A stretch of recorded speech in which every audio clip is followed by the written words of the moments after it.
نہیں ہے نا امید اقبال اپنی کشتے ویراں سے، ذرا نم ہو تو یہ مٹی بہت زرخیز ہے ساقی۔ افواج پاکستان کی جانب سے پاکستان کی تاریخ میں پہلی mobile game inter service public relation ISPR کی سربراہی میں لانچ کر دی گئی۔ اس گیم کا نام دی گلوریس ریزولو ہے، جس میں ضرب عزم دکھایا گیا۔ کہتے ہیں اگر کسی قوم کو بیدار کرنا ہو تو اس قوم کے نوجوانوں میں شعور جگا دیں۔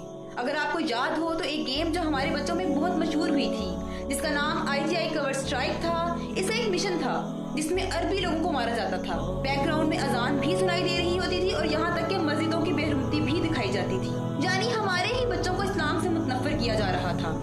اب پاک فوج نے اپنی قوم کے بچوں میں دی گلوریس ریزولو گیم متعارف کروا کر ایک اہم کام سر انجام دیا۔ میں افواج پاکستان کو سلام پیش کرتی ہوں، جنہوں نے نہ صرف سرحدوں پہ ہماری حفاظت کی بلکہ اپنی قوم کے بچوں کے تفریح مقام پر بھی انہیں ایک ایسی گیم مہیا کی جن کو کھیلنے کے بعد یقیناً قوم کے بچوں میں پاکستان کی محبت اور اسلام سے عقیدت پیدا ہوگی، اور آگے جا کے یہی بچے پاکستان کی ترقی میں اہم کردار ادا کریں گے انشاءاللہ۔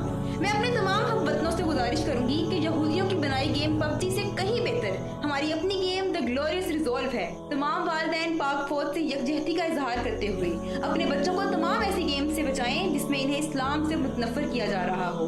اگر ہم آج آزادی کی سانس لیتے ہیں تو یہ اس ملک کی بدولت ہی ہے۔ اپنی تمام تر وفائیں اپنے ملک کے ساتھ وابستہ کر لیں۔